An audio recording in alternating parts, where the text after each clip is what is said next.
he at? I don't know. What's the purpose of that? It's for his new book. Oh yeah, The dude's like 100 years old and he's still writing books. yeah. He's doing good in the world with Yeah. his what's it called? But he has videos every day on Yeah. Does he? Facebook. He still has TikTok? purpose. Yep. Yeah. Yep. I didn't know you were allowed on TikTok if you were over 20. Oh, you said TikTok. I don't know. No, I said Facebook. Yeah. Oh. Oh, He's yes. on Facebook. He's on Facebook. He's like, yeah, yeah, and very simple. Like, let me show you how to, potato salad, or one of my favorite things when I was a kid. You do his accent really well. Bonjour. Potato salad. Potato salad. Yeah. I'm going to show You you. sound just like Jock. I'm going to show you For a today guy how- from Sheboygan, that's pretty good. Like I said, somebody asked me, she said, oh, you have a cute accent. I said, I've been working on it for 30 Yeah. years by Tom. Bridget, the I'm last saying- time we saw Jacques Pepin was with his daughter at Aspen Food and Wine, and ran into Bridget there. Oh, and yeah? him and his daughter were just charming Yeah, doing a Claudine. show. Yeah. Claudine, yeah. Yeah. Are we on live? YouTube? Our YouTube channel's up and Good running. morning, YouTubers. Hello, everyone. So this camera is YouTube, and that camera is YouTube there. So if you don't want to be seen here this morning, duck. If your husband or wife is super jealous of Terry and I and don't want you to be here with us, Yeah, exactly. it's like Becky's husband, Right. Yeah. super jealous this morning. I keep getting phone calls. All right, I think we've given everyone their time to show up late. Shall we get a roll going there, Miss Producer? Absolutely. Right. It's going to be fun. Jelly roll. You have to take off your Oh, yeah. outfit. Or else we have to do a lot of editing. So this is when I go. That was funny. It is kind of funny. You're so cute. Balloon. Welcome to the Hot Stove Society Show on Cairo Radio. We're going to have some fun today. I'm Tom Douglas. And I'm Terry Roth, your other chef in a hat. You certainly are. We're happy to see you here. You're listening to us on Cairo, coming to you from the gorgeous Hotel Andra Absolutely. right here in downtown Seattle. We're going to have to do a staycation little giveaway again. Maybe I'll do one in December when people can come downtown and shop a little bit or do this or that. Sure. And, yeah, That'd be a good idea. good idea. You could come and shop here at the shop. Shop here at the gift shop. Exactly. Why not? So normally we record our show on Thursday mornings here at the Hot Stove in these beautiful kitchens. And we invite you to join us for breakfast like these fine folks did here today in our live audience. Go to hotstovesociety.com and you can watch the taping by YouTube also. If you can't make it down here, go to Tom Douglas & Co. Company channel. If you can't make it to the radio show, we have classes coming up. 3 ways to make dumplings on Saturday, the 7th of October. Today, we're going to give away 2 tickets to the Eucalyptus Cookbook with Chef Moshe Basson on Friday, October 13th. Because I don't know if you remember, you might have been in Portugal, but he was on the show from Israel / Oh yeah, Jordan. I was in. You were in Portugal, yeah. So super nice guy. He's going to be here in person doing an event here at the Hot Stove. Good fun. Look it up online. Check out the cookbook. See if you want to come join us. And Drink Like an Italian, the Amalfi Coast, Friday, October 20th. Bring some sunshine in October. That's awesome. I love that. You know, we're working on a little Italian wine bar right now, kind of Italian focused, and been trying lots and lots of Italian wines, and it's right up my alley. Sagrantino. Sure, why not? Yeah. Yeah, everything. Yeah. You name it, I tried it. On today's show, we've got a jam-packed show. Lisa Levinson is here from Overlake Medical Center. She's a registered nurse, and we're going to try and debunk some of the common misperceptions surrounding diabetes and diet. That's interesting to me because when I was on the Food Lifeline board, we talked about with Kaiser and a couple of other insurance people about changing the prescription for diabetes, and prescribing a diet of food rather than just pills. And so I'm curious what Lisa has to say about that. Part 3 of our really fun series with Grace Lin from her new book, Chinese Menu, the history, myths, and legends behind your favorite American Chinese foods. And it says behind your favorite foods, Chinese. I don't think it's just Chinese American foods. It's just your favorite Chinese menu foods. Sabrina Tinsley of La Spiga is going to join us to talk about what she'll be teaching here at the upcoming Italian Food Lovers Festival, the 21st of October. You should listen because you can't come. It's sold out Yeah, quickly. it's sold Yeah. out, so you can't. Next time you got to get in there early. We just You should discussed just do two. Huh? Just do another one. Just do another one.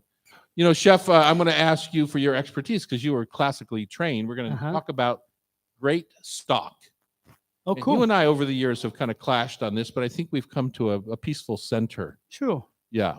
No matter what, it doesn't matter how. Just make the stock. Just make stock. Use But, those you know, as bones the, and those leftovers to make the stock. yeah, as the weather turns, it's time to make stock and then lard your freezer with the stock so that you're ready to go when you want to make beautiful Parmesan risotto, or you want to make a lovely court bouillon, or, you know, something that goes with a wintertime Or just dish. a simple soup. We're going to cultivate some fresh with Charlie's Produce. Michelle Tully will be here to talk about squash and turning. I'll turn that from that into. I was reading a recipe for a tian, and you know, of course, it's now October, Right. And you know, tian I think of as a summer dish, but Well, I think it would be pretty easy to turn a vegetable tian into a fall classic. Yeah, and it's also, I mean, this is still, you know, we just went from one day to the next into a deep fall here No, in but they're Seattle. spelled differently, Yeah, but the oh yeah, so What we is- have to cook differently. what are you going to call it now? A fall tian. A fall tian. Yeah, exactly. Okay. So I'm going to ask you for your help in what we can use for a fall tian.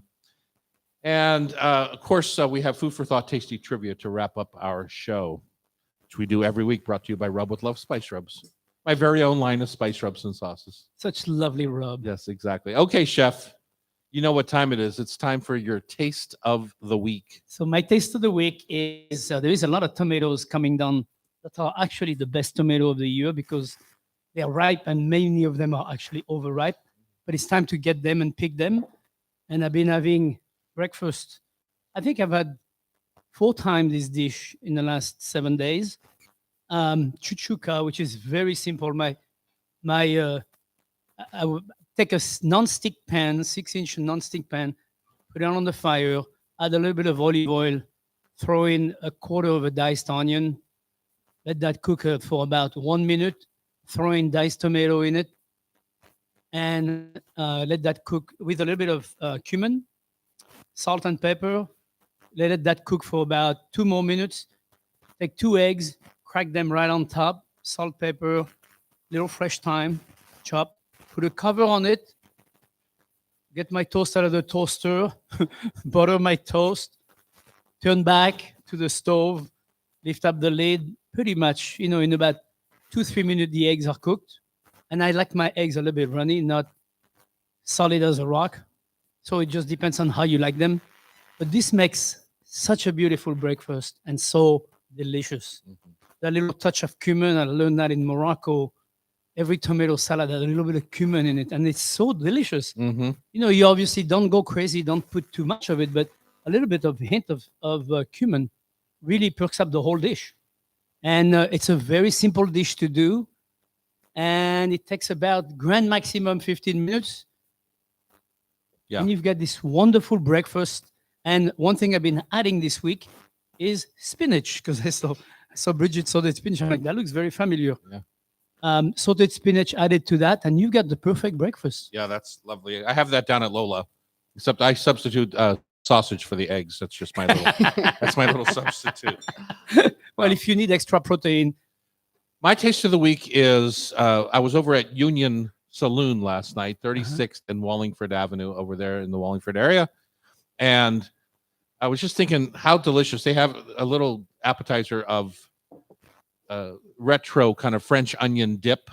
oh, yeah. French onion where they make it themselves. And I know we did that at Carlisle for years. We made French onion dip with homemade potato chips. Right. And all these folks that are heading down to the grocery store, to get stuff for football weekends. What a fun little treat to make yourself a homemade version of the French onion dip. Yeah. It's so much better because it's real sour cream and it's real brown, slowly browned onions. Just take the first half to make the dip and then enjoy it over the second half.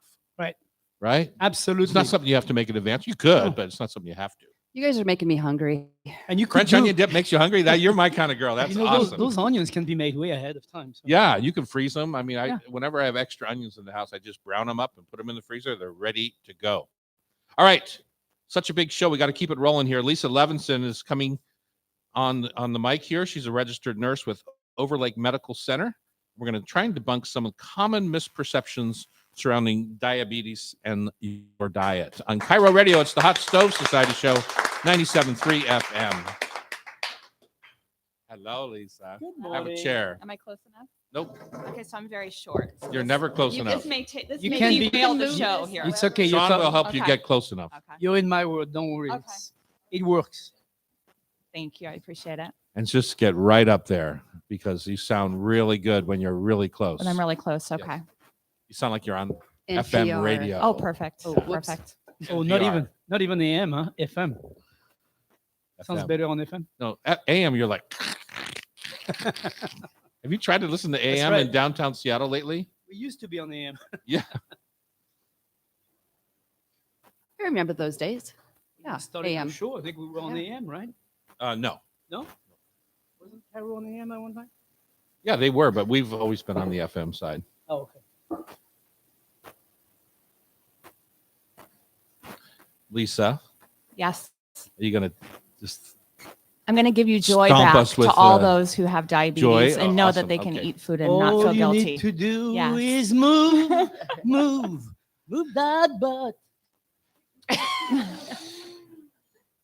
Just I read like yesterday that also helps with your dementia, Yeah, me too. I read Moving, that. yeah. I read that Mhm. article too. which If is you why move- I stand during the show. If you move your butt, it's secret to everything. You know what one of the drivers towards dementia and Alzheimer's is, or finding is early retirement. Oh, really? Yeah. Yeah. So keeping your mind active. Yeah. Yeah, yesterday the article was saying just sitting down is the worst thing you can do. The new cigarette. Yeah. Yeah, sitting You down know what is my drive to dementia is? What's that? Crossword puzzles where I can't figure out the Mhm. goddamn answer. It was hard this morning. It's like, geez. I Yeah. cheated. This morning, I did yesterday's this morning, so I'll Hey, have to. I just do mini right after word. Oh, like no, I'll no, I write don't into do I mini. play the Wordle and I play. I don't even do spelling Monday bees. and Tuesday I do anymore. spelling bee too. Yesterday I got the Wordle in 2. Thank you very much. Wow, Mm. I was 3.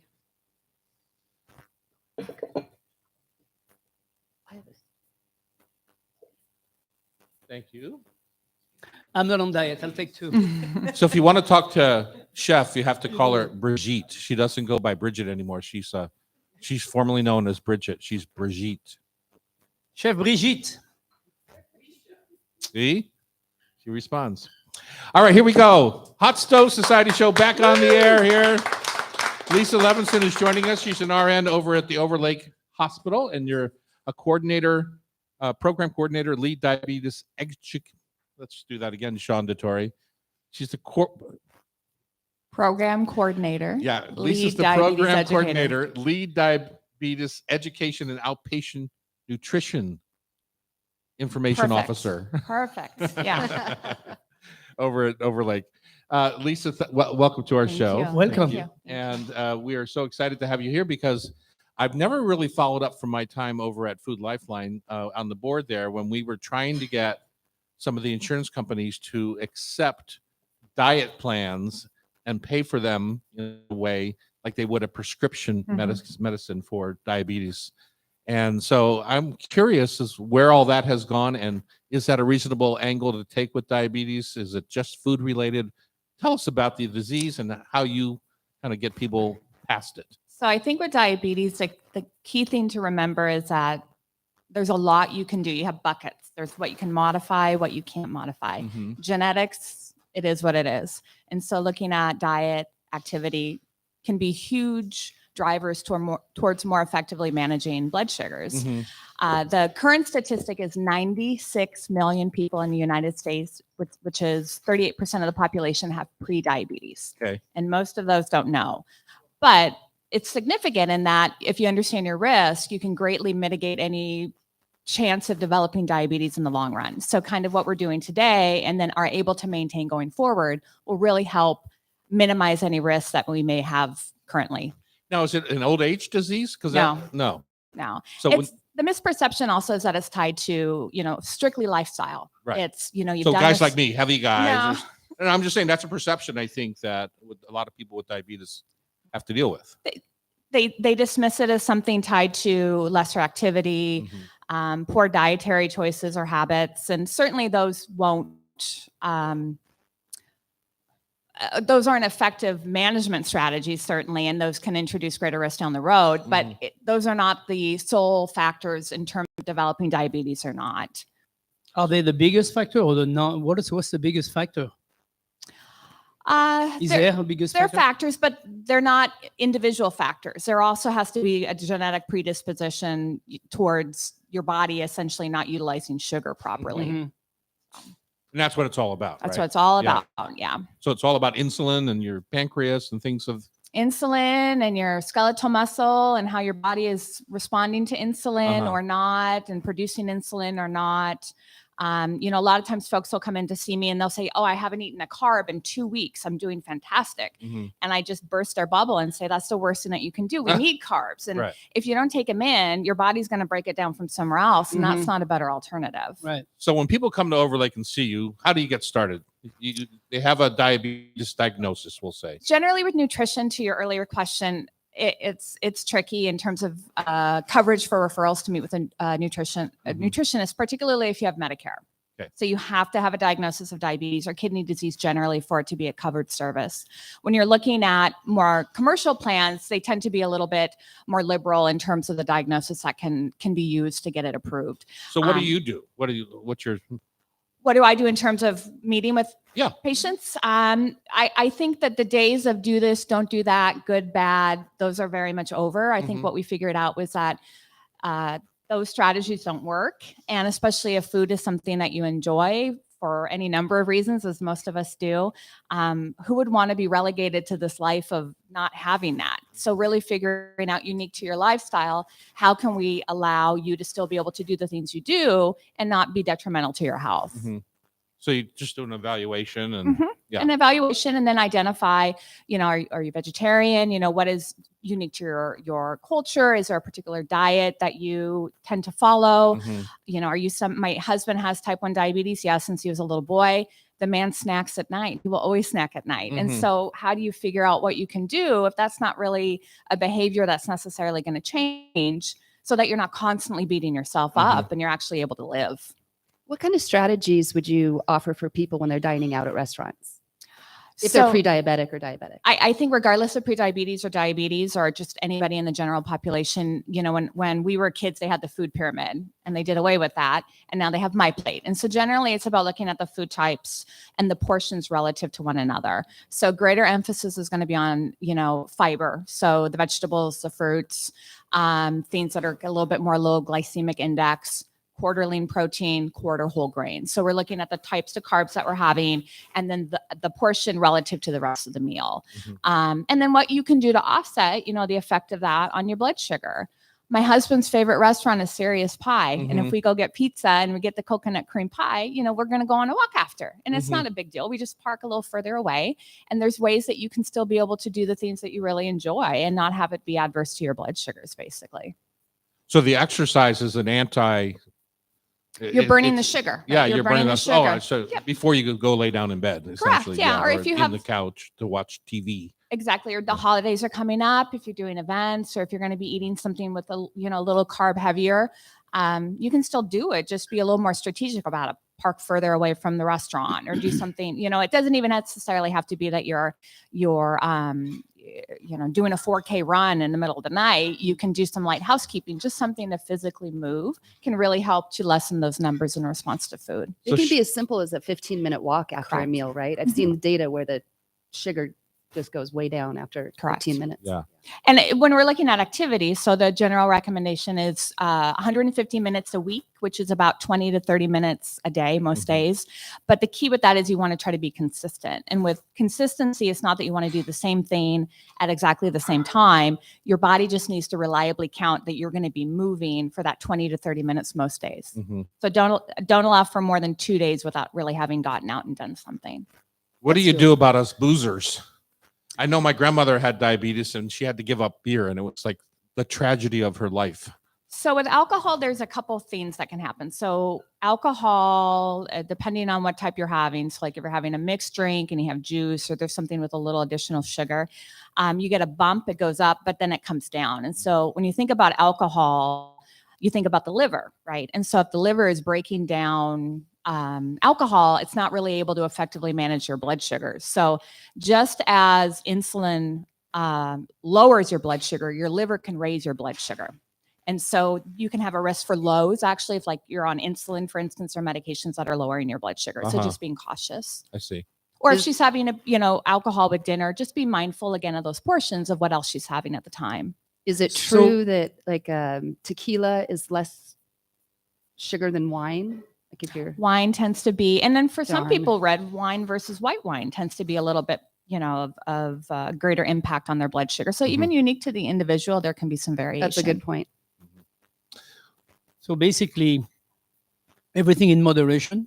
Yes. Except for moderation. Move a little bit every day. Yes.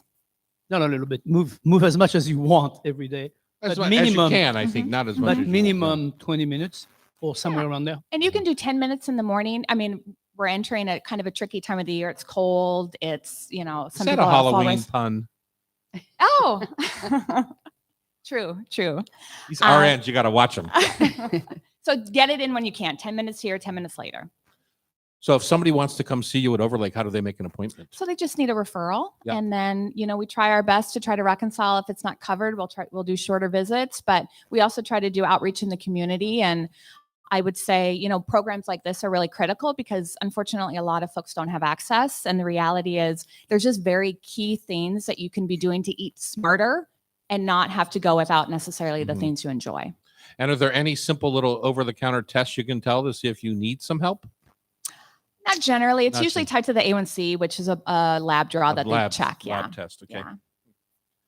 Because I checked to see if I was pregnant because it's been hanging here for a long time, and apparently I'm not. Apparently I own this in a different way. That kid would be at least 30 years old. All right, Lisa Levinson, thank you so Thank much. you. RN Thank you. from Thank you. Overlake. Thank And, you. Thank you. If you ever want more information on that, I'm sure you can get a referral to go talk to her. Perfect. Up next, we're going to talk with Grace Lin. It's part 3 of our series of the Chinese Menu Cookbook. The history, myths, and legends behind your favorite foods. If you've listened to the last 2, we've talked about tea a bit. We've talked about chopsticks a bit. And I just love this segment. So I really, if you haven't listened to the first ones, go back, just podcast them down and go back and listen. She is awesome. On Cairo Radio, it's the Hot Stove Society Show, 97.3 FM. Thank you. Where'd she go?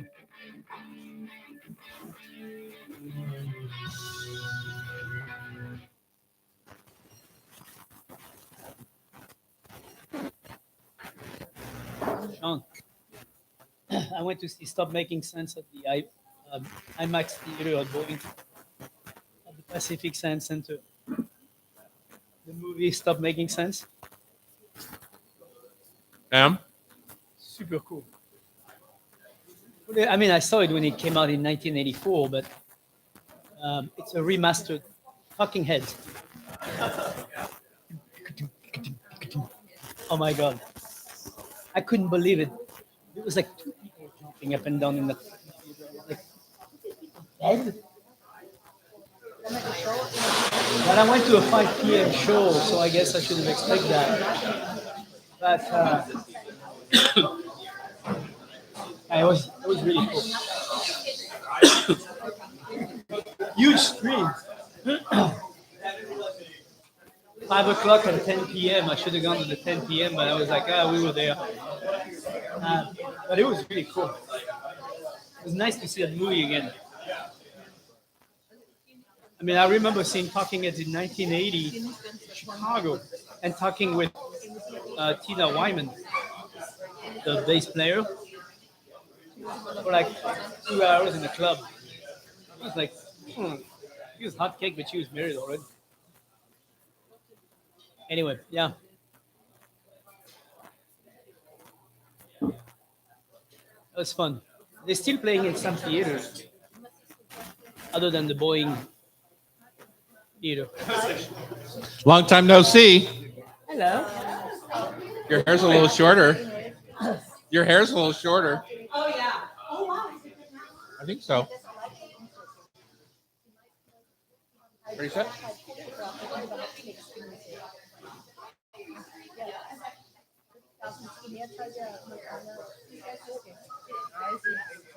All right, we're back in the kitchen on the Hot Stove Society show. Time for part 3 of our series with Grace Lin and her new book, Chinese Menu, The History, Myths, and Legends Behind Your Favorite American Chinese Foods. Today, we're going to talk scallion pancakes. If I see them Your on there, favorite. I have to order them. Condiments and dumplings. Let's listen in.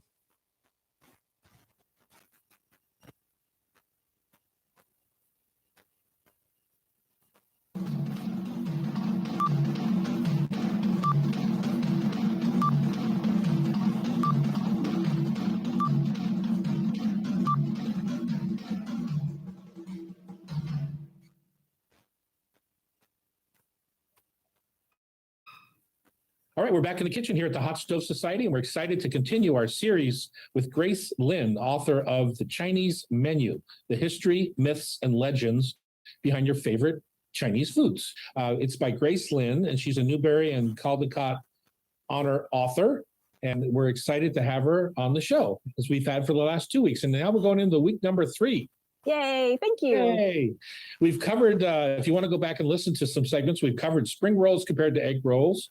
We've talked about the importance of tea, the etiquette of tea, American Chinese food compared to Chinese food. It turns out it doesn't really matter if there's Asians sitting in the restaurant to make it good or bad. It's a matter of whether it's good or bad.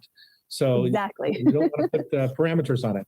All right, on this segment, let's jump into dumplings. What is the history, myth, and legend of Chinese dumplings? Because talk about a ubiquitous item. There's dumplings in every cuisine and every culture of the world, it seems like. I made Italian gnocchi last night. So tell us about the history, myth, and legend of Chinese dumplings. Sure. So there are, as you probably know, as you just said, in Chinese cuisine, there's many different kinds of dumplings. But the dumpling that most of us in the United States are probably most familiar with is probably what we might call like the pot sticker, right? Or in Chinese, we call the jiaozi. Or the zailong bao, the hottest thing, the soup dumplings. The soup dumplings are delicious, but that's probably a little bit later of an invention, because the ones that we call the jiaozi or the pot stickers are probably close to the first dumplings created in China. And we know this because if you notice the shape of those dumplings, those pot stickers, you'll notice that they're kind of in the shape of a person's ear, right?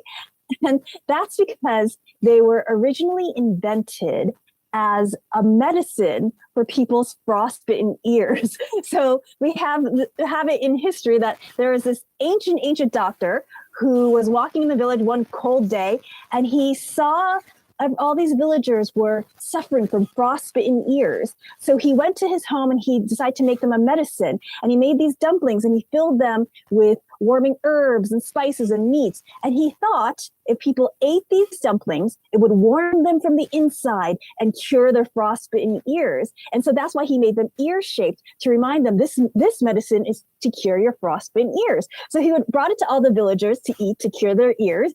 Their frostbitten ears. I don't know if it actually cured any frostbitten ears, but the villagers loved the medicine so much that we eat them as dumplings today. And so that is probably the first instance of dumplings in Chinese cuisine.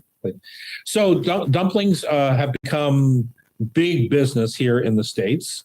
And when we make them here at the Hot Stove, we have what we call the Hot Stove Dumpling Challenge. And so companies come in and, the teams line up and they try to go for the nicest pleats and folds and all of their dumplings. And we make every sort of filling, as you can imagine.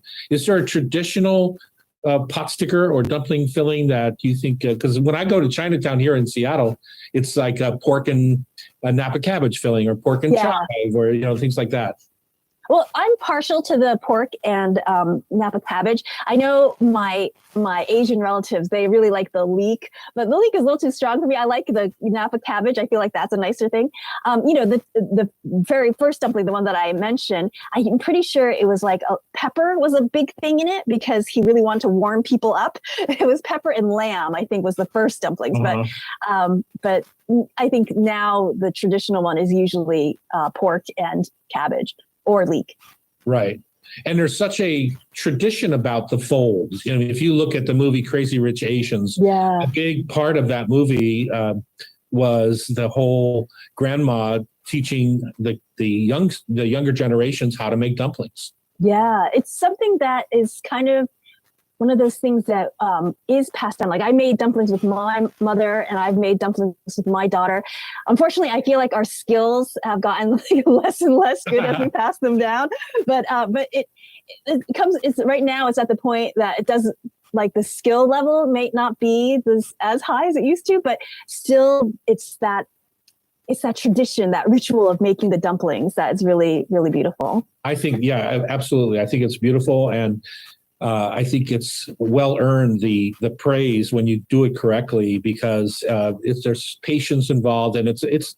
I think making a dumpling is a little bit like a life lesson, right? Of how to approach the world and take care of your neighbors because you're really doing something for the person sitting across from you. There's some real life lessons. Okay, let's jump into another one of my favorites off the Chinese menu, which is scallion pancakes, and there's a couple of reasons I love them. One is I make them. I make a cheat version with flour tortillas, sesame oil, egg, and green onions.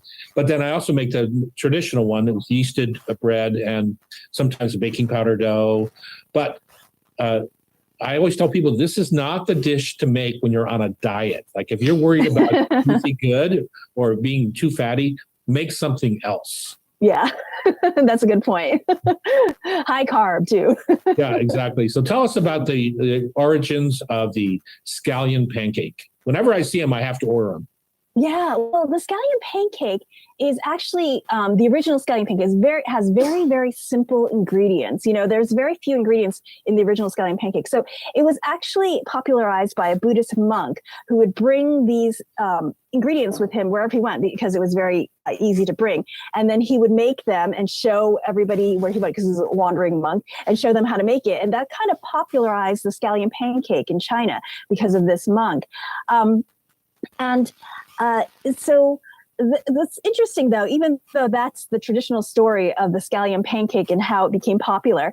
That is not the original story that I learned about when I was a child. The story I learned about scallion pancakes was how scallion pancakes inspired the pizza and how Marco Polo came to China and he ate the scallion pancake. And when he went back to Italy, he really wanted the scallion pancake, but he couldn't figure out how to make it because he'd only eaten it and not made it. And so he had all these chefs try to make the scallion pancake, but they were not able to. But instead, they made the pizza. So that was the myth that I was told as a child. And upon writing this book, Chinese Menu, I have learned that it's completely not true. I was telling you a story earlier. One of my favorite condiments to go with scallion pancakes is the Loganma spicy chili crisp, which translates to old godmother, a spicy chili crisp. And this lady in China who was indigent and then became a billionaire through her spicy chili crisp. Do you have a favorite condiment for a scallion pancake? Or just chili? I just like it plain. You don't go for the chili paste? I don't mind it with a chili paste, but there's something about if it's made well, like, and it's so flaky and crispy, like I just like it plain, especially like if you've ever been to China or Taiwan, especially Taiwan, and you get it from a street vendor, it's just the perfect oily crispiness. Yeah, I just love it. All right, next week we're going to talk about noodles and soup noodles and the history, myth, and legend with Grace Lin. She's got a book out called Chinese Menu, and we're taking it week by week here at the Hot Stove Society radio show. Thank you, Grace, for joining us this week. Thank you. Chef, you were in Portugal when I was interviewing her, and she is so awesome. I know, she looks so awesome. Yeah, her face just lightens up when you ask her a question. She can just see her thinking about the whole. Yeah. Her eyes, her mouth. She's Yeah. just. ugh. Up And next, our- Sabrina Tinsley of La Spiga and La Despensa is going to be here to talk about what she's making here at the Festa di Autunno on Cairo Radio 97.3 FM.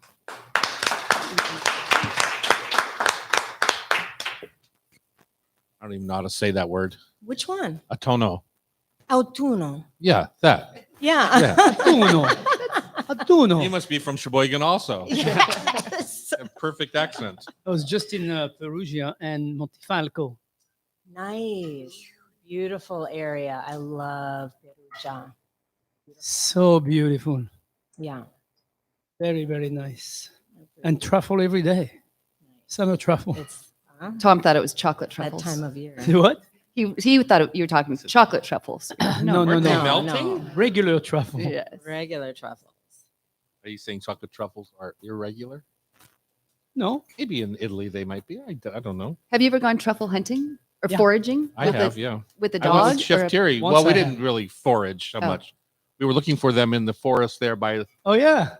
Chateau de Fay in Joigny in the that sounds area of Burgundy. fancy. Yeah. I did it somewhere near North Bend with a woman, Lydia, who had a dog, and we went through Field Trip Society, and it was Let's super think. fun. But wait 1 second. Chateau de Fay in Joigny in Burgundy Issaquah. North Bend. Oh, Chateau de February, Issaquah. In the morning, in between the hunts, we went Yeah. to Le Caux Saint Jacques and had a 4-hour Oh my goodness! lunch. Oh, how about 6 hour lunch? 6-hour Oh, lunch. and it was raining. Ooh, Yeah, I just don't know what to say. can't do that. A little bit different quality in truffles. Yeah, Just a little bit. Yeah. White truffle season is coming up. Yeah. Mm. So, Oh my Sabrina, gosh. we are sold out for that event. Yes. No doubt, all due to you. Of And, course. Given. So, when you talk about it, let's talk about what you're making and then go into depth on that. Absolutely. And then bring that microphone all the way up to your face. Just For the reach to chair. you or move Oh, the- you may wait, have to maybe I move your should chair. stand Yeah. I'm short. Okay, how's that? Oh, It's no, funny, that's you good. hear the Oh, can difference? you hear me? Sounds great. Hear the difference there? Yeah, I hear it.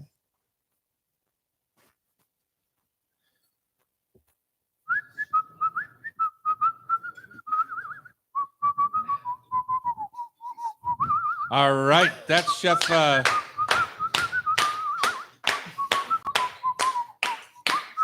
Chef Rotaro on the whistle right here at the Hot Stove Society radio show on Cairo, coming to you from the Hotel Andra. Who knew, Chef, that Who you knew? had Who knew? that? 1 week in had Italy, and boom, I got the song down. It turns out, as much as you bash Italians, you're awfully shy in front of Sabrina here. I am actually not bashing Italian. I'm actually in love with Italy. Oh, you finally changed your tune, I have you? did change my tune. It's easy to critic when you have not seen or done, but once you go and you just have a real opinion, Italy was absolutely gorgeous. Was that your first time? Yeah. Really? No, I've been to Oh. Aosta when I was younger. I've been to Porto Vecchio. First time as a chef, right? First time down in the middle of Italy. Oh Yes. my gosh. It was absolutely beautiful. Okay. Sabrina Tinsley is our guest from La Spiga and La Despensa. I've not been to La Despensa. I don't even know what it is. It sounds like a beer hall. It's not. It's It not. and it could also sound almost like dispensary, but it's not. It's I not. trust me, it's food. It's It is food. Yes, it is an Like a- Italian deli Deli, gastronomy. okay. We do panini with all of our homemade breads and spreads. We have lasagnas by the square. Where is it? It is in the lobby of Chop House Row. Oh, yeah. So it's a little tricky to get to, but it's, if you go in the inner courtyard of Chop House Row, we're through the orange door. So it's in the lobby where, So is that Cloud the Room back is. of La Spiga? Yeah, Yeah, it's yeah. right in the behind, back of La just Spiga, across yeah. the, yeah.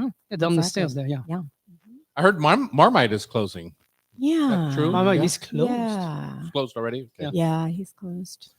Anyway, welcome to our show. Well, thank it's lovely to see you you. again. It's been quite a long time, probably Yeah. since we did our last Festa Italia, maybe 5 or 6, 8, 7 years ago. I don't It's been know. a while. You're going to be cooking here as part of the demonstration team Yeah. and showing off your keen abilities of what? What are you going to show us how to I'm make? going to show you how to make tigelle, which is a mini yeasted flatbread from the Emilia part of Emilia Romagna.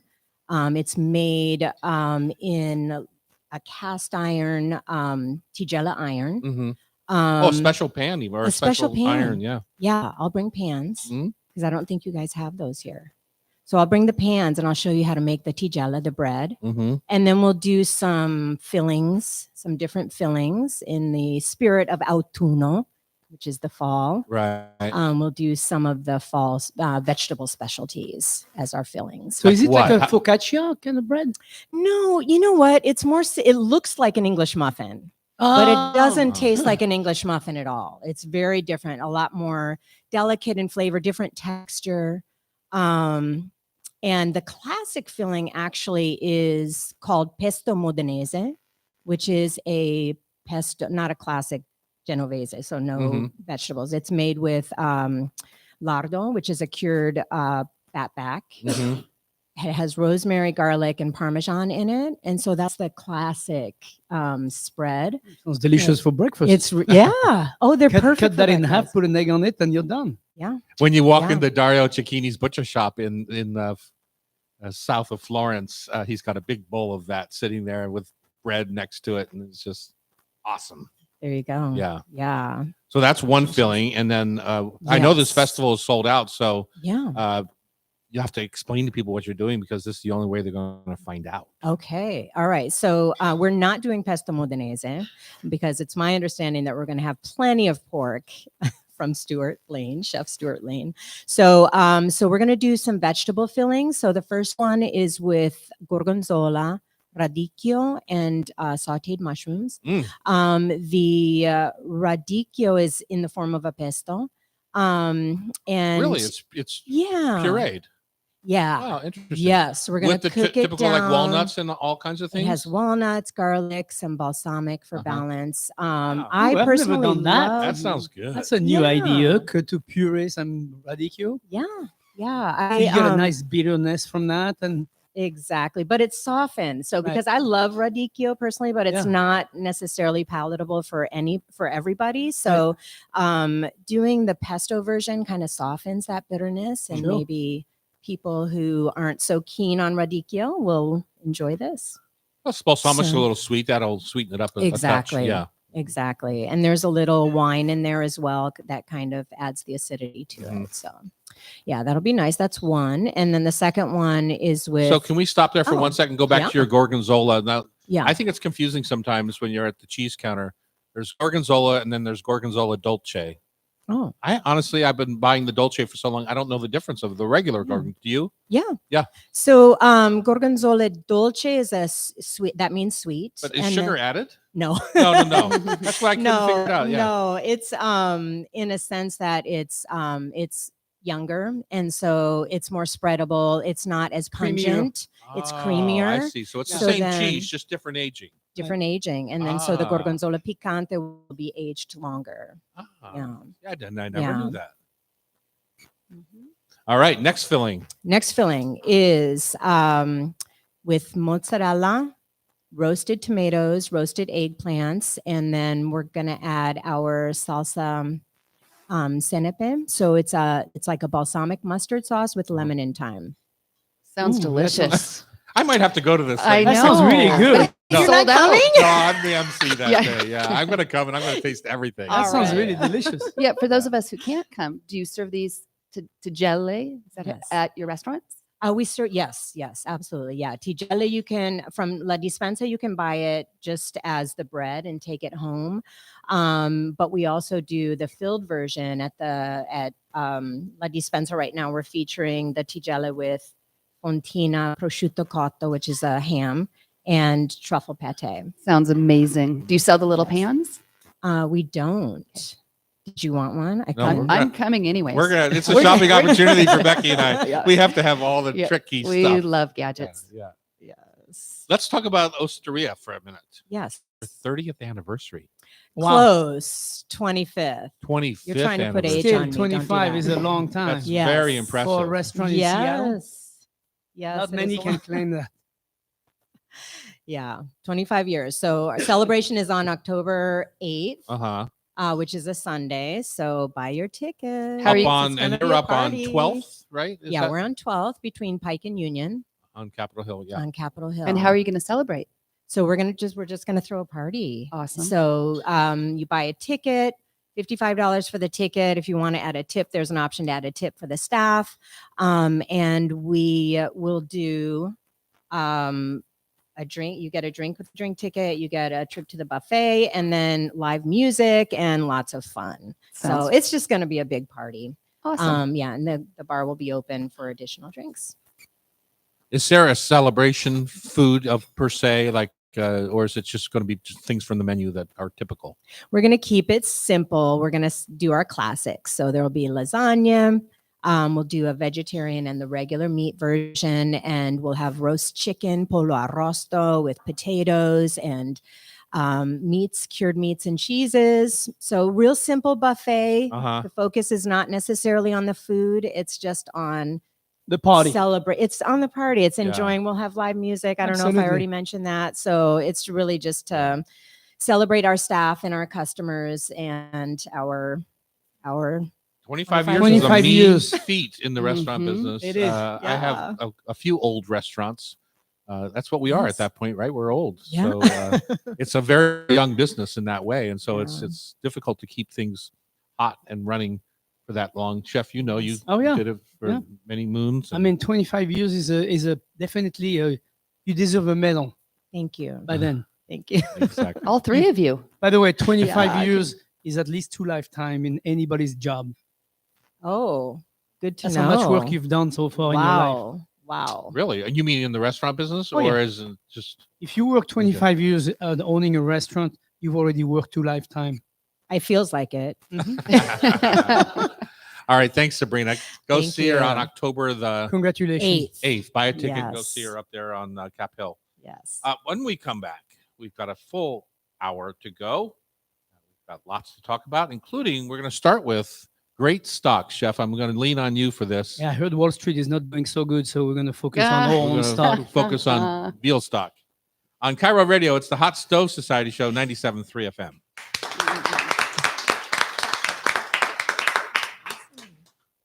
That was great. Like a breakfast. Okay. Did you- Can I take it to go? That was pretty cute.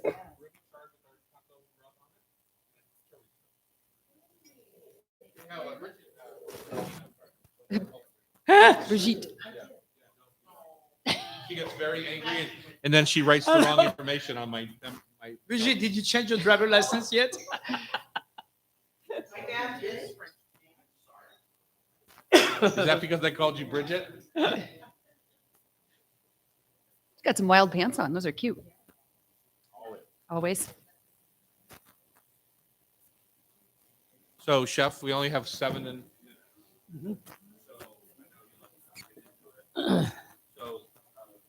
Jerry, you want to? I think we should do I think we should definitely focus on the chicken because most people will have that available.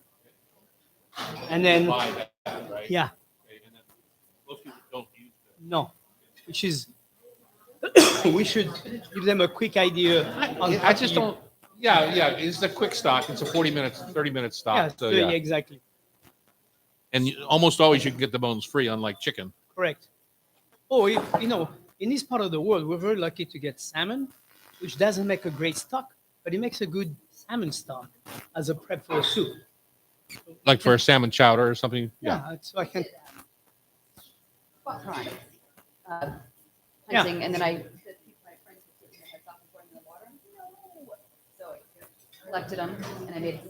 I Oh, actually- throwing them in the water. Yeah. Because you gotta take them Yeah. off right away. So then I can check them home the next time. Did it come out all inky and gross? No, the first There's time just it a did, lot of but funk in it those. is, but I scooped out a lot of the head. So it's Okay. mostly shell. Okay. No, it makes a good stock. It makes a great stock. But the other thing you can do is steam them first. So you set all that gel, Oh. and then you can make a stock out of them without having all that go into Yeah, your. because I was skimming. Clouds I your was stock, shoving yeah. for- But it's Yeah. okay. I mean, you know what? You can skim. Skimming is Scheme how me to make a scum. stock. I learned that. Skim from me you. scum. I did. STS. That was a big thing in my restaurant. Yeah. Constantly all day long. You walk in front of the stock pot, skim the scum. I have to say, I have my fan on. It's done. Are you still in the condo? No, I'm back home. Yeah, yeah. Wow, are you liking it? Loving it. Oh, We really? had our You son's just wedding thought there. about you were- I was ready to just give up a big house. Where Yeah. are you at? We are in Kirkland, in downtown Kirkland, and we had a house fire, and then we were out for almost 2 years, 18 months. What kind of fire? Combustible rags. The kids that A were what? combustible rags are a real thing. Oh, wow. So the kids were doing, and we were done. It was an 8-month remodel. And, Yeah, they had just remodeled their house. This is the third time I hear this kind of stuff. that's I tell people for the combustible rag thing. It really is. Yeah. It Yeah, really it's a is. real You deal. know, Kurt, remember Kurt Danmeyer? Yeah. Yeah, he had- Remodeled his house on the island, same thing. The night before the movie. we were in. We just moved out to Right. because they were doing floors. But we're back in. You're back in. We're Yeah. doing a foodie potluck, and I'm going to invite you guys, but I didn't want you to be on the email because I don't want everybody. I don't want you getting inundated. You know what I mean? But No problem. okay, so I'll send you the dates. Perfect. All right. You guys ready for hour number 2? How was your breakfast? Yeah. What's your favorite part? Listening to Terry and I? What's your favorite part? Yes, I like that. Clean And the plates. plates are clean, They so are obviously Those all little of the chorizo above. are packed with flavor, aren't they? That's a little smoked paprika that makes them that pungent.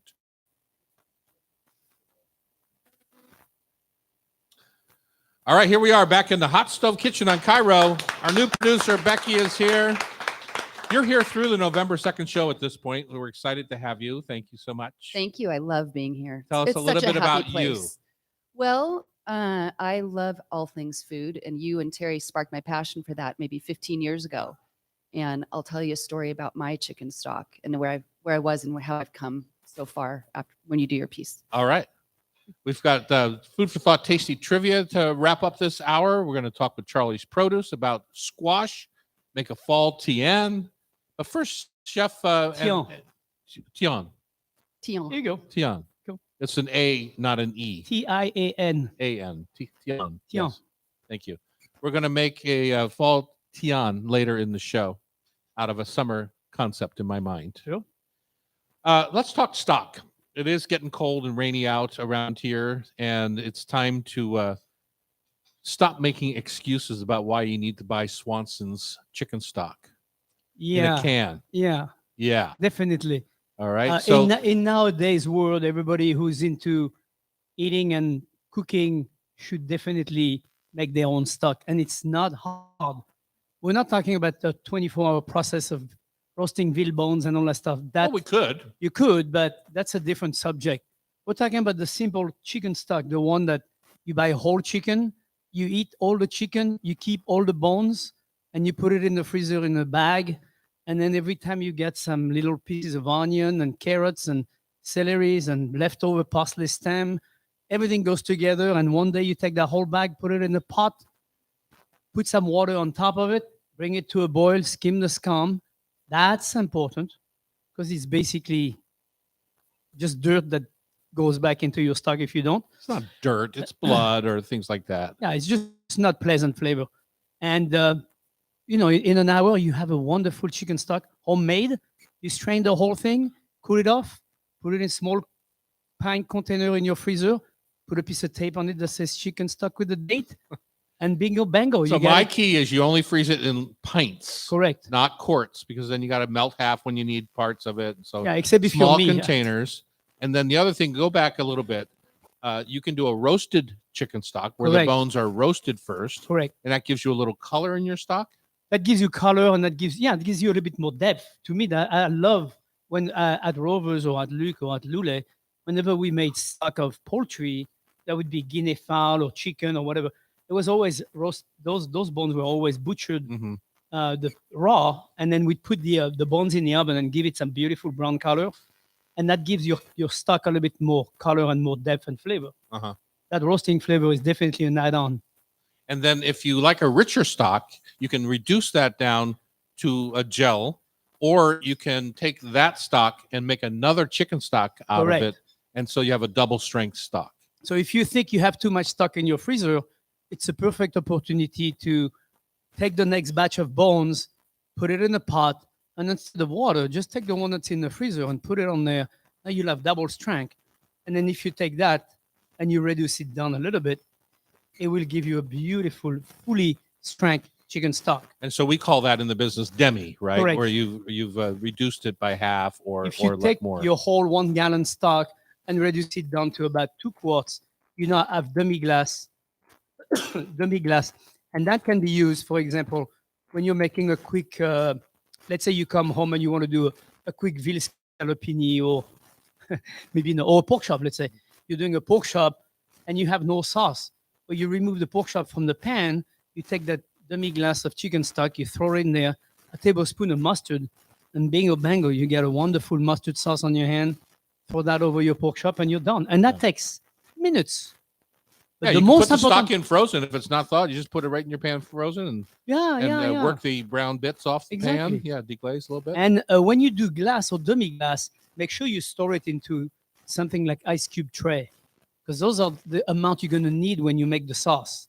So the more reduced your stock is, so condensed, so intense, the smaller the container you should put them in, because For you're not going to freezing, need a lot. I just learned so much. I didn't know that you could use chicken stock again to make it even richer. That's Yeah. brilliant. The first time I made stock, you guys had talked about this, and I let it set overnight, pulled it out the next day. I was so disgusted that it was solid and shaky. I threw it away. And I told my fellow campers about this, and I think it was Daryl just shook his head he and went, just shook "That's his what head. you want, you dork." You dork. So, So the more jiggly it is, the more now I beautiful love it it. is. Yeah. How's that?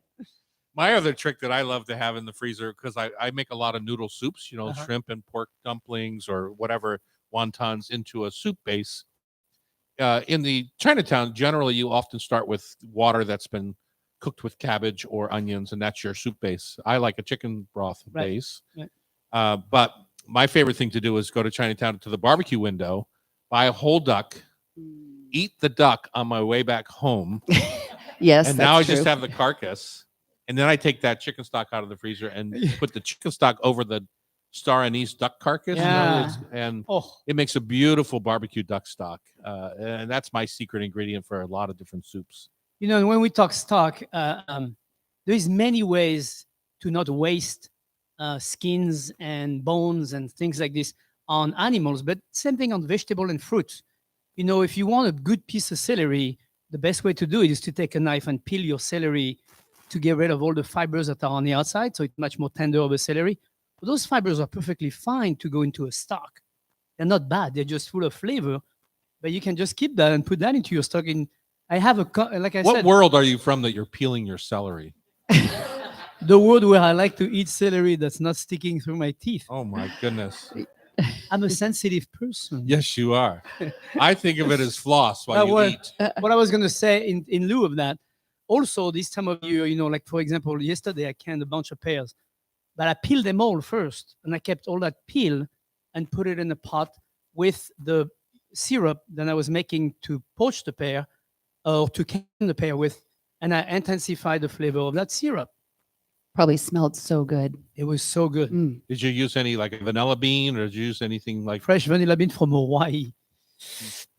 nice? It was so. So the trick is make your own stock. Yeah. There's a couple of good reasons for that. One is that it's delicious and it's prideful, so that when you're making a homemade soup, It's you're also not more tasty. you're not opening a can to make a homemade soup, right? Yeah. So it's prideful. I think I love that feeling when you've larded your freezer with things that come back later to make you a better chef. Yeah, Agreed. absolutely. And how long can you freeze that for? 6 months. A year, 10 Okay. years. Okay. The thing Yeah. is, you're not trying to. This is called a freezer. It'll not- dehydrate. You have will, to yeah, remember, okay. this is called a freezer, not a museum. Nobody's coming to visit and look at the art. That's great. Okay, we're going to jump into our weekly Charlie's Produce Cultivating Fresh segment. Michelle Tully is going to join us to talk about squash. How appropriate this fall on Cairo Radio, Hot Stove Society, 97.3 FM. You bet I do.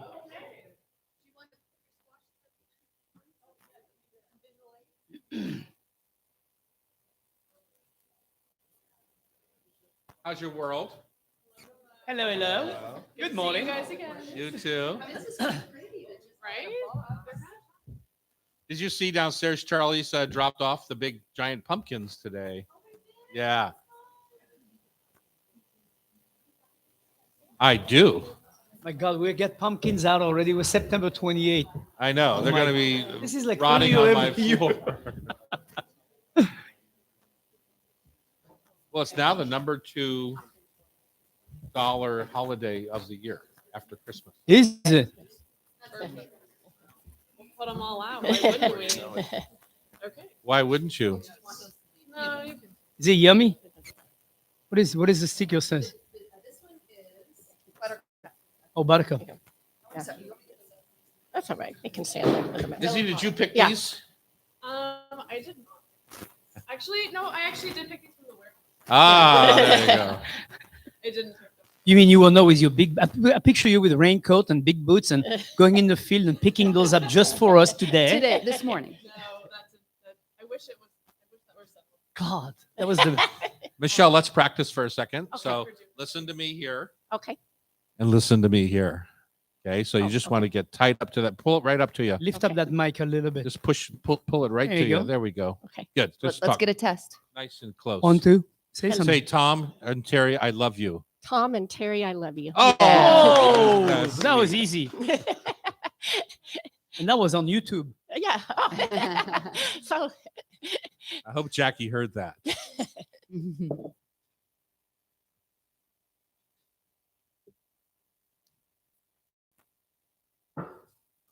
Okay. So I I'm like going your to hat. skip the first part of that.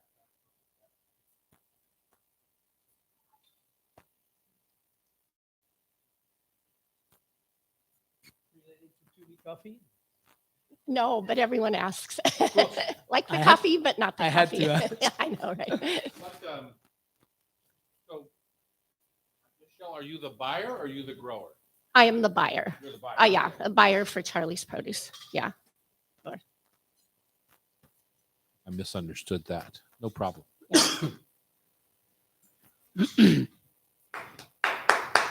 Welcome back. It's the Hot Stove Society show from the Hot Stove Kitchens in downtown Seattle. If you want a landmark, you just have to go down and look at Lola Restaurant across the street, Series Pie, Dahlia Bakery. And on Thursday morning, if you want a landmark, you get Tom and Terry. Tom and Terry here on the second floor of the Hotel Andra. We're welcoming to the mic Michelle Tully. She joins us to talk about squash. You are the buyer at Charlie's for squash. And I don't know if you know this or not, but a giant pumpkin, every year Charlie sends out giant pumpkins.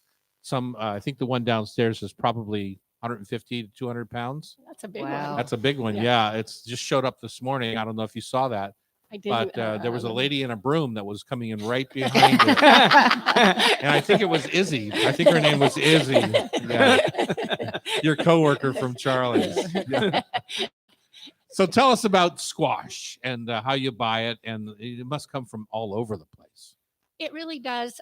We follow the growing season seasonally. Right now, we're fortunate. My favorite time of the year, it's local season. So the hard squash that we are buying comes out up from our Washington farmers. So we buy a lot of our hard squash from Carpinito Farms in the Kent Valley currently. We'll buy from them probably till about Thanksgiving, maybe into the 1st of December. And then their season will be finished. Then we'll start pulling product out of Mexico. And we pull there till about maybe the 1st of June or so when the California crop starts. And then we'll pull that for the summer till about mid-August. And then once again, the local season starts. Yeah, I know Jackie's is just setting, and she's getting ready to pick it before the frost, before the Yeah. first frost, which is still weeks away. But she lets it harden in our barn, in our garage Right. barn, for quite a while. Yeah, if you pick it once, so they probably only harvest till maybe the end of October, 1st of November. They'll Mhm. probably have squash for another 4 to 6 weeks. But the more you store it like that, the skin gets harder, and then it'll hold longer. It'll hold longer. Does anything happen with the sugars in it when it sits like that? Actually, the sugars get better. The flavor will get more intense when Okay. it sits like that. Because it's dehydrating a little Yes. bit, right? Absolutely, Yeah. absolutely. So if it stays on the ground, what happened? Well, it'll start to, if you let it sit out there after it freezes, it'll cause it to start decaying and Mhm. breaking down. Because it will freeze. Yeah, yeah. And it's the same with planting. They plant it excuse me, in Washington about May after the freezes are done. Right. So you have to plant it after the freeze is done and harvest before the freezes start. Right. It's definitely an after Mother's Day plant. Yes. You have this gorgeous display of all these squashes, and I'm staring at the delicata because that's my I know, favorite. so- Is it Yeah. really? It is. That's so funny. I cut it in little half moons, and my favorite is the veggie rev on it, Uh-huh. and just roast it with olive oil. But my question is, how do I store those? Will it keep longer if I put it in the refrigerator, kind of like Jackie's holding it in the barn, or should I store it? Well, out? she holds it in the barn, I will say, at a higher temperature with high humidity, just Okay. like the sweet potatoes. Right. And then she puts it into a cool Into spot. Yeah. Okay. But it has to harden the shell a little bit first. Right. You can refrigerate it, but you don't necessarily have to. But you want it in a cool, dry place, right? Not too warm, but just at room temperature, as long as it's not too warm. maybe it'll in the store- garage versus my Yeah, fridge. that would actually be perfect. Okay. In that temperature, you could store it for a couple, 2-3 months. I've done that before. Wow. I've had acorns I've had for 3 months and they still are perfect. With Awesome. delicata, though, you probably eat it with skin on, right? do. So So it gets harder and harder to eat as Right. it stores, Okay. in my opinion, the skin. Yeah, it will definitely Yeah. do that. Oh, So- yeah. But yeah, I mean, you just peel it or eat around the skin. Mhm. No big deal. But the point is that you can definitely buy them when they're in the heart of the season as a beautiful product and store it for 3 months, That's Yeah. wonderful. which is really Actually, cool. yeah. You can also make it, process it, and freeze it. It freezes really well. Yeah, it's like a butternut Squash. squash soup or something. You could. Yeah. my- Or even a slice. You Yeah. know, if you slice your delicata squash grilled, it Mm. freezes beautifully. And, you know, when you need it, you just take it out and it thaws out very quickly and add that to your dish. Absolutely. Thank you. Absolutely. So you brought a little, I mean, we're getting on towards Halloween, and I like cross-purpose my pumpkins. So I love to buy the sugar pies early and let them sit outside as decor, because I'm all about decor. Sure, you Yeah. are. And then I like to make You're them more in the decor, like I'm going to eat it soon. then I like to eat them. So, is there a trick on sugar pies? Because they really kind of come out, and I think a lot of people buy them just to look at, but they're very edible. Oh, very edible. Yeah. You can roast them up in the oven. Mhm. You can bake them, make purees out of them. Mhm. They make excellent soups too. So Yeah. yeah, they're very versatile. I Yeah, they like- roast well. That's definitely Really Yeah, well, that's yeah. the thing. I like doing a big caramelized wedge in the Right. oven, like you would roast a vegetable, and then using that as a base for a salad, and then, Yeah. just work at it. throw a little spice on there and done. Oh, that sounds Another good. favorite chef of mine is the kabocha. Oh, Mm. I like kabocha. Tell us how you use Grilled. that. You know, use your You peel it, seed it. No, I don't. I seed it, of course, but Yeah. I don't peel it at first. I like to just put olive oil, salt, pepper, leave it on the counter for. I always leave it on the counter for any hot vegetable, so it can soak in a little bit, and then I put it on a brown forman or on a panini machine, and then grill it like that. When I'm doing indoor, because I'm not turning on my barbecue just for that. Uh-huh. And I do it on the brown forman and Did you caramelize. say a George Foreman? Yeah. Oh, George Foreman. That's it, brown foreman. You have a George Foreman grill in your house? No, but that's to make people understand what I'm looking for. I'm looking for a panini machine that grills. It sits right next to his air fryer. Yeah. Boy, just a couple of surprising things on this show today. So you grill it, and then do you just serve it in a salad like that, or do you Salad make or like garnishes. a sandwich out of it? Or Sandwich with goat cheese and That sounds good. fresh tarragon. Like right now, there is a little tarragon available in the garden. I need to finish all my tarragon before winter comes around. And it's a great little garnish to put on the squash, goat cheese, and put that as a grilled bread. Two pieces of bread. It makes a beautiful vegetarian sandwich. That Put sounds good. some pickles in there to give it a little bite. growing up in our household, we always had acorn squash, and always filled with butter or oleo or margarine or whatever, and brown sugar, and lots of brown sugar. It was like eating solid thing of brown sugar in the Wow. middle. It's how my mom got us all to eat squash, and I still to this day love the memory of all of that. That's sweet. Yeah. Yeah, in that oven right there. In that oven right there. Yeah. That's And our you little- replace the oleo by butter, I hope. Of course we do. Of course we do. You've got a bunch, as Becky said, a bunch of squash in front of you. Is there a proper, how do I want to say, order in which, like, are there some squashes that ripen earlier and that you should jump in on, and then save, say, some of the bigger ones that you see around for Thanksgiving decor? Like, what's that big kind of green, white, variegated? No, the one This That one there, That's yeah. a turban squash. That's a turban Yeah, it squash. kind of looks like a turban there. These ones came out of Oregon Mhm. from Delta Farms. Locally, the farmers tend to grow the basic 4 or 5, the butternut, kabocha, acorn, and Danish, Uh-huh. and some delicata. Over at Imperial Gardens in Eastern Washington, they grow some of these specialty ones, but the Oregon guys, Troubled Farms and Delta, they grow like all these varieties. So we get bins and cartons of these in. And, but yeah, they all kind of come on about the same time. Okay. Yeah. So, but the first ones that usually start Washington wise are the kabocha and acorn. And what's your favorite for flavor? Because I dread the thought that so many of these are bought as decor and then just chucked into Right. the compost bin. Well, What's my the best one to eat? Well, my favorite one is not here. I'm a butternut squash girl. Okay. I love butternut. I love making soup out of it. It's my mom's absolute favorite. Every fall, as soon as they start coming out, she is begging me for butternut squash soup. So I make that quite often. So that's my favorite. It is a classic for sure. It's Yeah. an easy one, and Yeah. it never goes wrong. So No. Lots of meat. And if I'm not mistaken, when it comes to pumpkin pie, it's mostly butternut squash. Oh, Right. yep, that's true. Mm. People don't know that, but All that's like true. the Libby's canned pumpkin and all that is Yeah. all butternut squash. Yeah. I didn't know that. for a good reason. For a good reason. It delicious. tastes better. Yeah. And it's sweet, right? It's sweet. Yeah, that's a well-known secret. Yeah. Okay. Yeah. Don't It's tell out. anyone. It's Don't out. tell anyone. Don't tell anyone. YouTube, Yeah. Cairo. Us and how many watchers? Just yeah. between us. Michelle Tully has been our guest. She's with Charlie's Produce, is the current buyer of squash for Charlie's. And when people don't realize is that every little category at Charlie's has its own buyer. And sometimes you cover a couple areas, but Absolutely. it's a big company. Very big. And- Yeah. We have like about 20 buyers for the Seattle division, and we Uh-huh. all have our categories. I do the dry veg, which includes the hard squash, peppers, beans, and a lot of the food service salads Uh-huh. as well. And then we have buyers, like you said, for all the different categories. Right. So, yeah. So fun. If you Yeah. ever want to see a Charlie's truck, just pull up in front of one of my restaurants. Mhm. You'll see one. or just go on I-5. yeah, yeah, we're everywhere. I actually went down to Cannon Beach for a family vacation in August and was taking a jog down the beach and looked up and there was a Charlie's Produce truck delivering over to the Stephanie Inn hotel down there. So I was Did like, you run away? did. I'm on vacation. I ran up there and said, "Hi, I work in Seattle. I'm the buyer." He didn't know me. He was a Portland driver, Yeah, but I went up exactly. and chatted him up anyway. So All right, turning a lazy summer Provencal Tian into a fall classic on Cairo Radio. That's next. 97.3 FM. You were awesome. Thank Oh, you, Michelle. Thank you very much, Thank Michelle. you.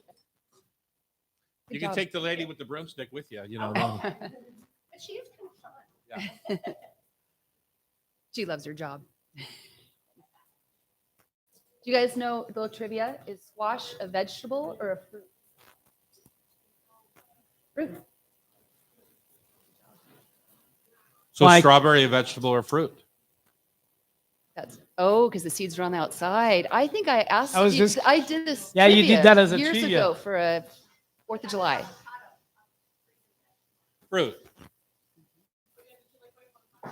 Yes, that's why I just. That's why I just said. Our fruit. Yeah. Terry got the tomato question last week. That was a little tricky. But you've been around a while. You know these things. I've heard about Busy that. nice Your, to see your you. logo was a strawberry, so that's why I specifically gave you that. On All right, let's jump into this. Okay, you ready, set, Sean? All right. YouTubers, are you doing okay? Hope you're having fun watching today. Chef Terry jumping the gun. Please answer us. Well, they do. They talk Sure. to Sean over the chat. Welcome back to the Hot Stove Society Show on Cairo. You know, Chef, it struck me the other day when finally our zucchini plants are dying off. Yeah. It's not my favorite vegetable in the world. And but I also I'd seen a late summer Tian recipe in the New York Times food section.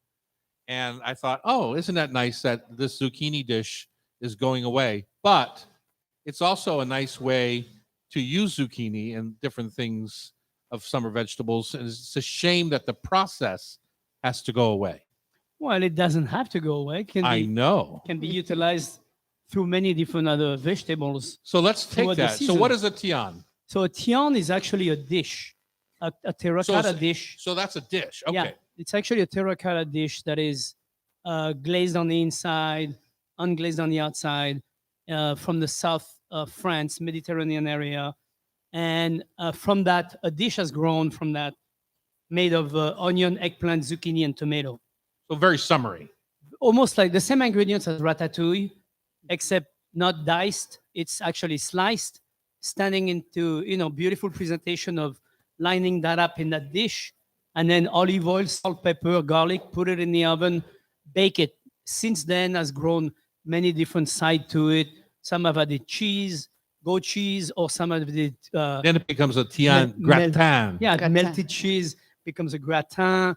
Some people have added meat, fish, many different things. But the actual tian is a southern from the Nice area, from the Côte d'Azur area. So if you have a Le Creuset or a Meal Henri kind of pot, Yes, you can make it's typically not a roasting pot, but maybe a 2-inch side, 1.5 to 2-inch side. right. You need to You have a can- dish that's a not deep. tian, It's not deep. but it's enamel coated. Yeah, it needs to be enamel coated because it's going to go in the oven. Yeah.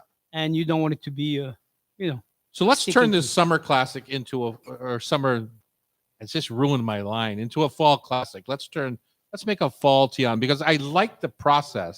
I just don't like the summer vegetables as much as I do the fall vegetables.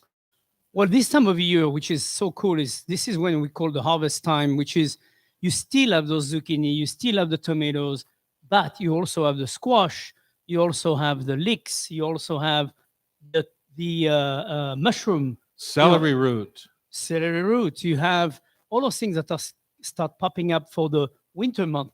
So to do a combination of both, I think would be the best of all worlds. So let's do it. So I think one of the things that makes it beautiful is the different layers of color, Correct. right? So if we're going to start, we're going to get rid of the summer vegetables and we're going to start fresh. Okay. So butternut squash is a good place to start, Exactly. or kabocha squash, a thin slice of that, right? Right. What would you put next? Because So- you line this up in your tian. So hold on. There's one thing to think about when you do things like this in cooking Mhm. is to think about how long is it going to take Cooking to cook. time, yeah. Because if you put something that takes 2 hours with something that takes 20 minutes, You're gonna have obviously you're mush. not going to have a good results. But no squash is going to take 2 hours to cook when it's sliced thin. No. Yeah. I'm not saying. I'm just saying it's important when you do a dish like that. So base, onion, garlic, thyme, What do you mean base? as in start with that. To me, that's how I would start. I would start with onion, A slice of onion. slice of onion, chopped garlic or sliced garlic, and fresh thyme, because that's a very Mediterranean southern. So when you're saying a Herb. base, are you saying you put that in the bottom of the pan and then Correct. you lay? Oh, okay. And then I would lay on my vegetable on top of that, Okay. standing up.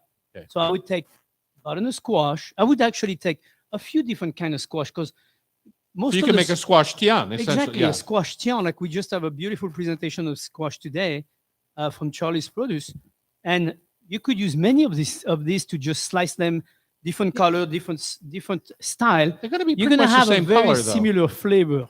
And that's- pretty much the same color. Yeah. Could you do Um, a sweet version, like with apples and pears, or is that just a whole different? They're just so pretty. Well, you But could that do wouldn't be you could pretty. do it with fruit, but that would Yeah. be a different. Yeah, Yeah. that would be a tian of fruit. Yeah. That would- But you could do, say, a layer of squash, a layer of apple. Apple, yeah. And then I have down on my list celery root, which is celery root is good. whitish. Yeah. It turns a little gray when it's And cooking. it goes but great with white. apple. Goes Celery great with root, yeah, apple. yeah. So you have So leave the skin on the apple, though, right? oh yeah, So you absolutely, have that little stripe absolutely. of color. Yeah. Jerusalem artichoke comes to mind as well, but you'd have to leave the skin on as well. So make sure you brush them really well Yeah. and slice them with a mandolin Mm-hmm. and do some little of that. Fennel. Turnips is another one that Uh-huh. comes to mind. What can we add for color? We don't want to add beets because that'll bleed into everything. Correct. Right. Unless you blanch them first, Uh-huh. then they won't bleed as much. So But- yeah. Any kind of root vegetable, but also mushroom. You could do a layer of, if you were, for example, chanterelle, you slice them in half and you put them standing up next to your squash, Mhm. and then you put more squash That'd be on top of it. nice. Yeah. That would be nice. You'd have those mushroom in there. And then also things like hazelnut are in season now. They're coming to full of season. So roasted hazelnuts, walnuts, you could add those crunch into your tian. That would create a nice little crunch. So if you wanted to do a green, like a kale or lacinato kale, you would just literally just put a slice of that in. It will cook in about the same amount of time as everything else. Yeah, I would probably put it on the bottom only because it's not going to look very, if you're trying to look pretty, it's not going to look very pretty. Well, I add some contrast is all I'm thinking. Because it's what makes it beautiful in the summertime is the aubergine eggplant skin, Correct. right? The green zucchini, the red pepper, the red tomato. Yeah. So I guess it may be a red pepper or something you can still find this So time of year. another thing we haven't talked about is potatoes. Mhm. You know, if you blanch potatoes very quickly and you slice them, you can have a beautiful slice of potato, keeping the skin on, and you can put them layered with that because they're already blanched. So now all they need to do is bake, and they will not take as long. Well, Tom, when you sent the article, I didn't know what one it was, so I looked it up, and oh my gosh, they're beautiful. Just go online and you can see That's what I'm made saying. many You wanna different ways. Think about ways you can Yeah. layer that color back in. So let's go back to the beginning now. We have our tian. We've decided that a tian is Sure. some sort of pan that is about 1 inch to 1.5 inches tall on the sides. You could use a Pyrex pan. Yeah, a Pyrex, a rectangle glass Pyrex pan. pan, Yeah. that would be Okay, fine. so now we've got onions in the bottom with some chopped garlic and thyme, Olive oil, olive oil, no butter. no butter. So then you're going to layer your things like an accordion right on top. Correct. Looks like you're going to knock over the dominoes. So That's you're right. going to all be in kind of a row. And then you fill up the pan with that, right? Correct. Just one layer. Yeah. Now, are you putting any sort of broth over top? Nothing. So it's just the moisture from the vegetables Correct. themselves. And that's what the tian is all about. And that's the reason that the dish was created and was done that way was because both zucchini, eggplant, and tomato are full of water. Mm-hmm. So you put them in the oven and you bake them. And the first thing that happens is all that water comes out, create all those flavors, but then it evaporates because it's still in the oven. So at the I end of can a, never get mine to evaporate fast enough before the whole Right. tian is mush. right, well, that's the very tricky part of Yeah. where you play. So one of the way to cheat on that is to render all your water and then pull the tian out halfway through the cooking, get rid of all the juice, put your tian back in the oven, take a pan, reduce that juice down to like almost 2/3 Like By almost a two-thirds. syrup. Yeah. to almost a syrup, and then pour that over your tian Huh. as it comes out of the oven. Is this a dish that shines at room temperature too? Absolutely. So it'd be yeah, yeah. perfect if you have Yeah. company over because it's so pretty. and By you the can- way, it's a great dish to make if you want to make. We talked about sandwiches earlier. You know, you want a quick lunch. You take a nice grain bread, toast it, little Dijon mustard, put that tian right on top of it, or crumbled goat cheese, put that piece of tian on top of it. Delicious as a lunch, or even a garnish to anything, any dish. Then you're gonna make for dinner a nice piece of fish like a cod. You take a piece of cod and you put it on top of the tian, and you put the whole thing in the oven just like that, Beautiful. and it bakes fabulously. Well, this is making me happy because it's a dish I don't make hardly at all because it's not my cup of tea. But I could definitely see making it with squash and pears and a different set of vegetables. Yeah, Fennel. yeah. I really, for some reason, I really Sure. like the idea of Oh yeah, fennel. in fennel. there. We forget fennel. That's a great vegetable to add to that. Mm-hmm. Toasted anise seeds. That would also be delicious in there. I might do it for Thanksgiving. There you go. Perfect.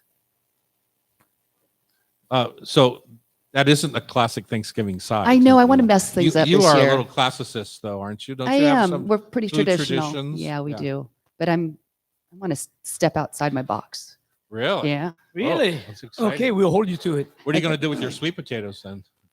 Well, I'm still going to roast those and add the I veggie see. rub. But Sweet. You know, I've been potato. doing sweet potatoes as I've been doing those coal-fired ones where I bake them and then I just literally set them on the Oh, hot coals. yeah. Caramelizes and burns the skin a bit, and it just makes the most delicious Here's, little here's something you could add to your tian. Purple potatoes. purple Pretty. potatoes. Delicious. Yeah. You Would they could do a- bleed? you could or you'd have actually to do- blanch them. You could actually do a potato tian where you do purple potato, yellowfin, red potatoes, red sweet potato. Sounds that would be- wonderful. See, no ending to that. No ending to your fall classic now. Yep. All right, food lovers is coming up. It's Festa de Otoño, themed Rub with Love Food for Thought Tasty Trivia Challenge. We're going to invite one of our audience members up to take on Chef Terry and myself. Becky's going to administer the test, and we'll be back in a minute with that on Cairo Radio. It's the Hot Stove Society Show, 97.3 FM. Do we have any volunteers for trivia? All right, come on up here.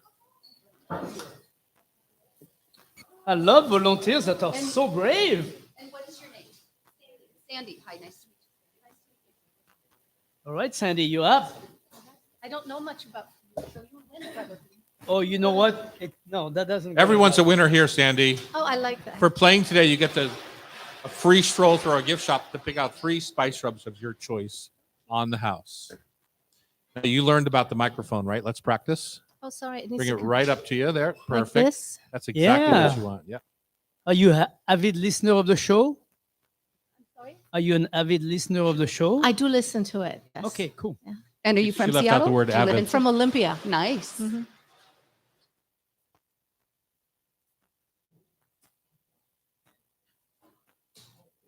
And the theme is Festa Ottona.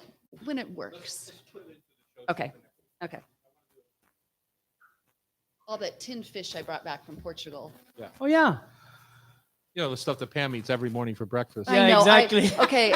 She was not telling the truth there. There's no I way. No did way. on her last show. I called her out. Yeah, on it. yeah. There's no way. But you know what my friend did do, because he bought as well. He showed me the other day a picture of a half avocado, and he had the squid, or not squid, it was the shrimp and something in the avocado. I'm like, that's a good use. Yeah, why not? No, I mean, once in a blue moon, that could be an appetizer. I mean, a morning, but there's no way you wake up every morning in Seattle going, I want some sardines. Can't wait to open a can of squid.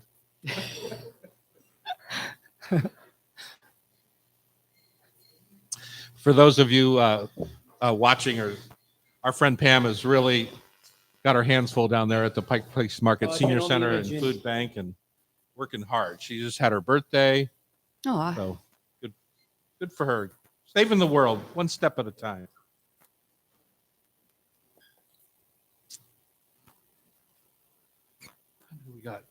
We are on time. Good.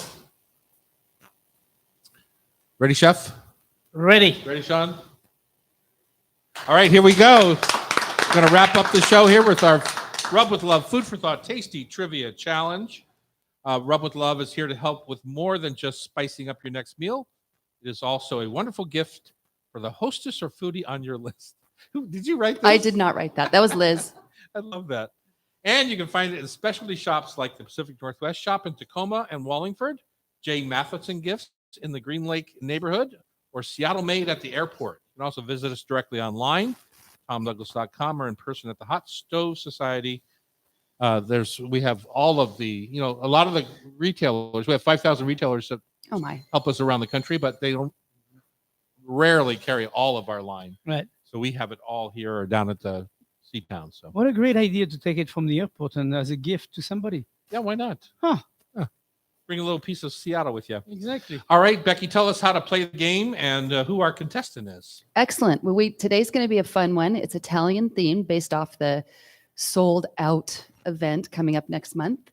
And we've got Sandy from Olympia here as a guest, and she's going to do great. So I'm going to ask 5 questions of each one of you, and whoever gets the most right is the winner. All right. Sandy, you know what that Oh, means when gosh. she says you're going to do great? It means she's going to cheat for you. Okay, I'll start. Let's start with Terry. You ready? Okay. What is porchetta?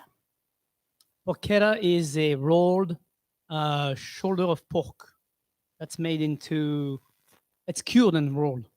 Perfect. Well I done. wouldn't necessarily call it a shoulder of pork, generally.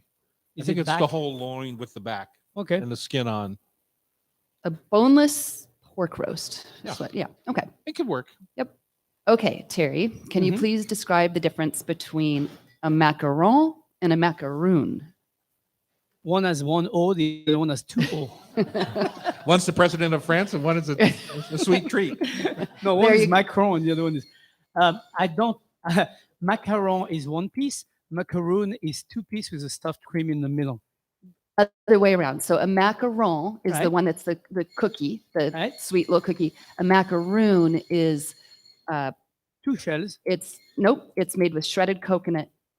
It's like a heap cookie. Oh, Kinda like yeah, a yeah, Jewish yeah, yeah, yeah. traditional- Oh, okay, yeah. It's a macaron. Okay. That's a Okay. tough one. No, I like got it- number got it 1. wrong.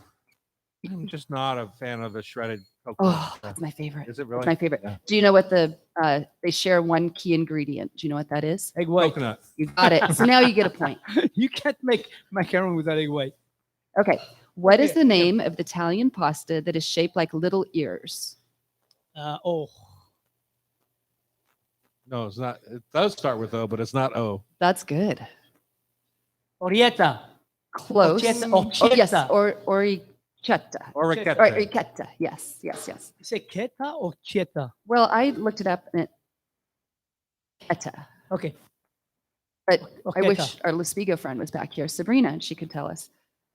Okay, number 4, Aperol, Campari, and Ramazzotti are all types of what Italian bittersweet herbaceous liqueur? Amoro. Very good. I was going to say amore, but that's not a different That's thing. the love. You love Amaro. Amaro Um, means bitter in Italian. Correct. Okay, here's your last one. Is ribollita a pasta, a bread, or a soup?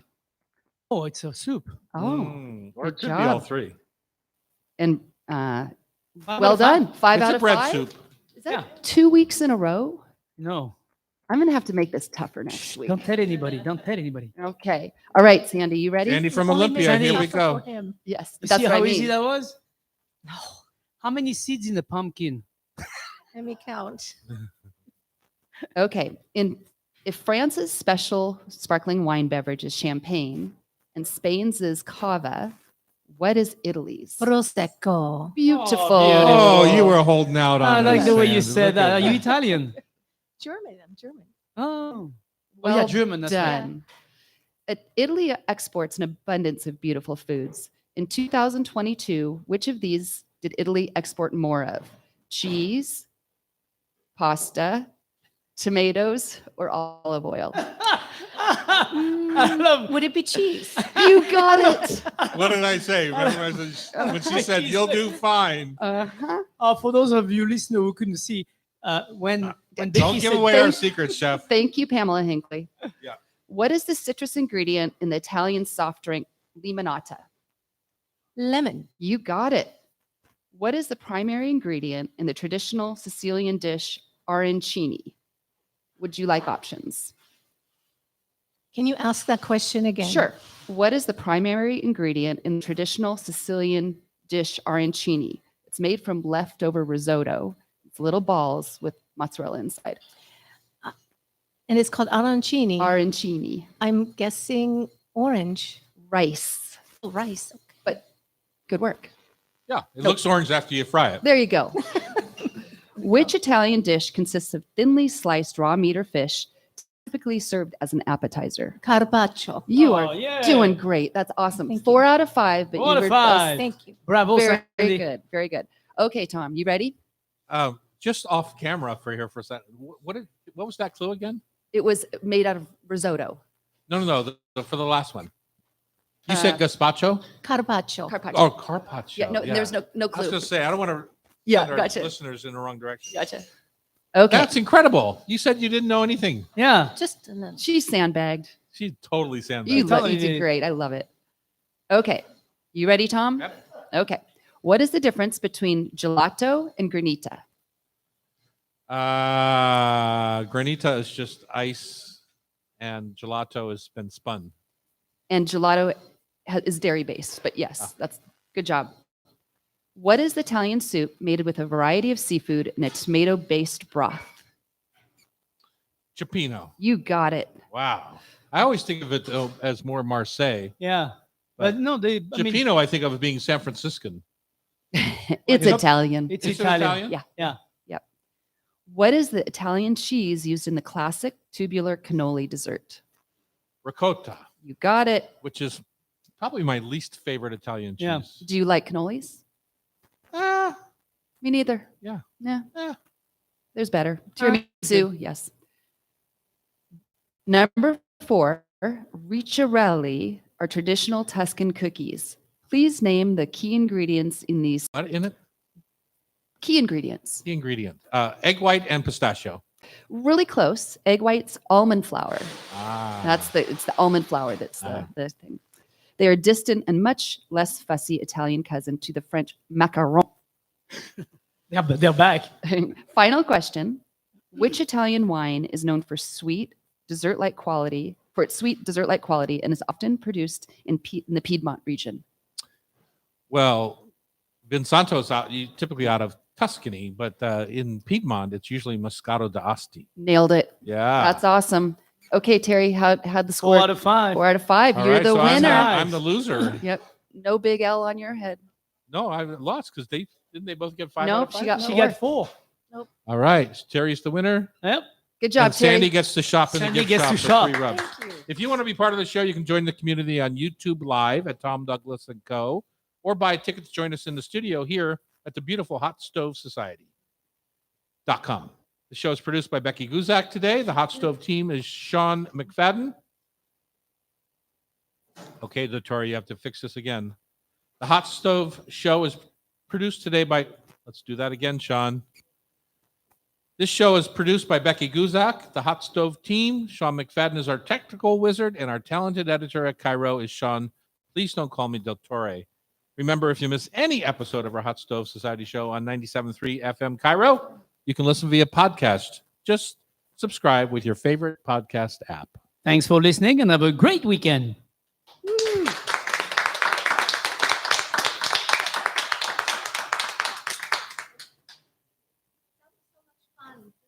Oh, absolutely. We do this every week. Good job.